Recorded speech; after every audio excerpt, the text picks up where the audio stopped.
Okay, तो ये बहुत इम्पॉर्टेंट है कि जॉन वॉन न्यूमैन जिन्होंने पहला एएलयू डेवलप किया था 1945 में। अब नेक्स्ट है हमारा मेमोरी ऑफ अ कंप्यूटर। तो हर कंप्यूटर के पास मेमोरी होती है ताकि किसी भी चीज़ को रिमाइंड कर सके या तो फिर सेफ रख सके, है ना। हमारी फाइलों को वो सेफ रखने के लिए उसमें मेमोरी की ज़रूरत पड़ती है। या आपने फ़ोन में भी सुना होगा कि इतने जीबी का मेमोरी है, 64 जीबी का मेमोरी है, या जितना का भी है, तो इसीलिए वो मेमोरी ज़रूरी होता है। इससे ये भी पता चलता है कि एक टाइम में कितने कंप्यूटर प्रोग्राम्स रन कर सकते हैं, और ये इन्हें चेक भी कर सकता है कि किस तरह से वो रन कर रहे हैं। इसे देखो, यहाँ आप क्लियरली समझ सकते हो, ये कंप्यूटर में एक हो गया इंटरनल मेमोरी। ओके, इंटरनल ये प्राइमरी, ये आपके सीपीयू में इनबिल्ट रहेगा। दूसरा हो गया हमारा एक्सटर्नल या सेकेंडरी मेमोरी। ठीक है, जैसे हार्ड डिस्क हो जाता है या अदर स्टोरेज डिवाइस में फ्लॉपी डिस्क हो जाता है, डिस्क हो जाता है, या पेन ड्राइव हो जाता है, इसी। अब जो इंटरनल होता है उसमें दो टाइप के मेमोरी होते हैं, RAM and ROM, RAM RAM, ROM ROM, random access memory और रीड ओनली मेमोरी। तो इसके बारे में हम लोग डिटेल में पढ़ेंगे। यहाँ पे प्राइमरी मेमोरी स्टोरेज डिवाइस, यानी कि जो इनबिल्ट रहता है कंप्यूटर में। कंप्यूटर जब भी आप लोगे सीपीयू में ऑलरेडी इनबिल्ट रहेगा। तो कंप्यूटर के इंटरनल फंक्शंस को परफॉर्म करने के लिए प्राइमरी मेमोरी या मेन मेमोरी की बहुत ज़्यादा ज़रूरत होती है, वो इम्पॉर्टेंट होता है। तो ये चिप्स के तौर पे स्टोर्ड होता है। कंप्यूटर में छोटे छोटे चिप्स होते हैं ना, इस तरह के, उसके तौर पे स्टोर्ड होता है। जो कि कंप्यूटर आप जब भी सीपीयू खोलेंगे उसमें एक मदरबोर्ड होता है, मदरबोर्ड पे ये सिचुएटेड होता है, मदरबोर्ड पे रहता है। तो जो प्राइमरी मेमोरी होती है वो प्रोवाइड करती है इंस्ट्रक्शंस कि कोई भी डेटा को आप सेव कैसे करोगे, उसमें सेव रखना है, तो उसके लिए आपको प्राइमरी मेमोरी की ज़रूरत पड़ेगी। तो ये भी अब 2 पार्ट्स में डिवाइडेड होता है, RAM and ROM, random access memory and read only memory. हम लोग स्टार्टिंग करेंगे रीड ओनली मेमोरी से। तो ये देखो, ये बहुत इंपॉर्टेंट है कि ये परमानेंट होता है। ठीक है, परमानेंट, या तो फिर हम इसे नॉन वोलाटाइल बोलते हैं, यानी ये भूलता नहीं है। अगर आप इसमें रखोगे तो डेटा लॉस नहीं होगा। ठीक है, परमानेंट रहेगा, सेफ रहेगा। तो the booting process in a computer is carried out with the help of ROM. यानी बूटिंग प्रोसेस यानी कि क्या, अब जब भी कंप्यूटर ये कर रहे हो, बूट कर रहे हो, तो उसमें इसी के हेल्प से काम होता है, रोम के हेल्प से। क्योंकि मान लो कि आप कंप्यूटर टर्न ऑफ कर देते हो तो जो भी उसमें डेटा रहेगा वो लॉस हो जाएगा, लेकिन अगर वो रोम में सेव रहेगा तो वो कभी लॉस नहीं होगा, परमानेंट रहेगा।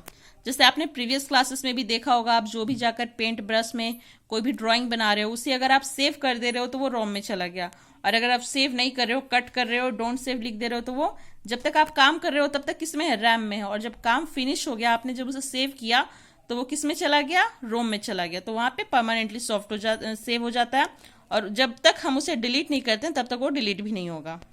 सेकेंड है हमारा रैंडम एक्सेस मेमोरी यानी रैम। इट इज ऑल्सो, इसे कोई राम मत पढ़ना, ठीक है, इसे रैम पढ़ते हैं, रैंडम एक्सेस मेमोरी। तो रैंडम एक्सेस मेमोरी इस तरह का कुछ दिखता है। Okay, it is known as the temporary और वोलाटाइल मेमोरी। यानी आप जब भी कंप्यूटर पर काम कर रहे हो, जो भी आप अपना प्रोग्रामिंग कर रहे हो या ड्राइंग कर रहे हो, जो भी कर रहे हो, तो उस टाइम जो वर्क होता रहता है वो आपको किस में होता है, रैम में होता है। क्योंकि मान लो आप कुछ भी काम कर रहे हो तो आपको स्पेस तो चाहिए, थोड़ी मेमोरी तो चाहिए कि जहाँ पे वर्क हो सके। तो वही वर्क जो होता है कौन प्रोवाइड करता है, रैम प्रोवाइड करता है। और ये सेव नहीं होता, जब तक आप इसे सेव नहीं करोगे तब तक ये सेव नहीं होगा, वो उसी तरह काम करता रहेगा। और बाय द वे, इस बीच में अगर लाइट कट हो जाता है, इलेक्ट्रिसिटी बंद हो जाती है, तो वो आपका सेव नहीं हो पाएगा, वो काम पूरा आपका लॉस चला जाएगा। ठीक है, तो इसीलिए उसे बोलते हैं हम लोग volatile memory. Okay, now we will deal with secondary memory storage device, यानी कि वैसे मेमोरी डिस्क जो कि आप बाहर से लेकर आते हो, ठीक है, कंप्यूटर में कनेक्ट करते हो। जैसे कि हमारा पेन ड्राइव हो गया, हमारा एक्सटर्नल हार्ड डिस्क हो गया, सबने इसे देखा होगा, ये 1 TB का आता है आजकल। इंटरनल हार्ड डिस्क हो गया, या तो फिर हमारा ब्लू रे डिस्क हो गया, कॉम्पैक्ट डिस्क हो गया, डिजिटल वर्सटाइल डिस्क यानी DVD हो गया। ठीक है, तो इसमें भी हम काफ़ी सारी चीज़ों को सेव रख सकते हैं। जैसे आपने पहले भी देखा होगा कि किसी फिल्म की CD होती है, या तो फिर किसी खास फोटोज़ की गैलरी के लिए भी CD होती है, या पेन ड्राइव में बहुत लोग गाना रखते हैं। एक्सटर्नल हार्ड डिस्क में भी बहुत सारे सामान को सेव रखा जा सकता है। ठीक है, तो आपको परमानेंटली अगर सेव रखना है तो आप एक्सटर्नल स्टोरेज डिवाइस का भी यूज़ कर सकते हो। इसे अलग से कंप्यूटर में कनेक्ट किया जाता है और सारे फाइल्स को ट्रांसफ़र कर लिया जाता है। तो मान लो कि अगर आपके कंप्यूटर का जो रोम है वो कम मेमोरी का है, कम उसमें स्पेस है, तो आप एक्सटर्नल हार्ड डिस्क का यूज़ कर सकते हो। ओके, तो ये भी आपका क्लियर है। अब यहाँ हम ये पढ़ेंगे कि जो डिफरेंट स्टोरेज डिवाइसेस होते हैं सबकी स्टोरिंग कैपेसिटी अलग अलग होती है ना। जितना जितना मेमोरी का आप लोगे, ये तो आप लोग क्लियरली जानते होंगे, आजकल मोबाइल का जमाना है तो हर कोई को ये पता है कि किसके फोन में कितना स्पेस है। तो ये वाला चीज सब कोई जानते हैं कि कितने जीबी का है मेमोरी, है ना। उसी का फुल फॉर्म होता है गीगाबाइट। तो इस तरह से सबको ये बात जानते हैं कि स्टोरिंग कैपेसिटी क्या होती है। तो जैसा जितना उसका ये रहेगा मेमोरी कैपेसिटी रहेगा, उतना ही डेटा वो स्टोर कर सकता है ना।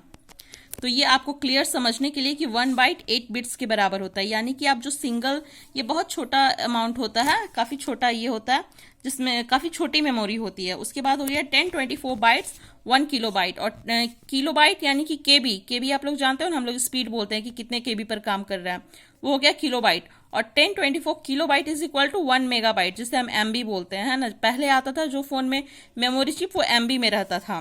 फिर 1024 megabytes is equal to 1 gigabyte यानी जीबी 1 जीबी, और 1024 gigabyte is equal to 1 terabyte. जैसे मैंने आपको अभी भी समझाया कि जो हार्ड डिस्क होता है 1 टेराबाइट का होता है। टेराबाइट मतलब इतनी सारी उसमें मेमोरीज होती है कि पूरा एक लाइब्रेरी भी आ जाए। ओके, तो इस तरह से हमारा ये चैप्टर खत्म हो गया। ये आप फास्ट फैक्ट वगैरह देख लेना।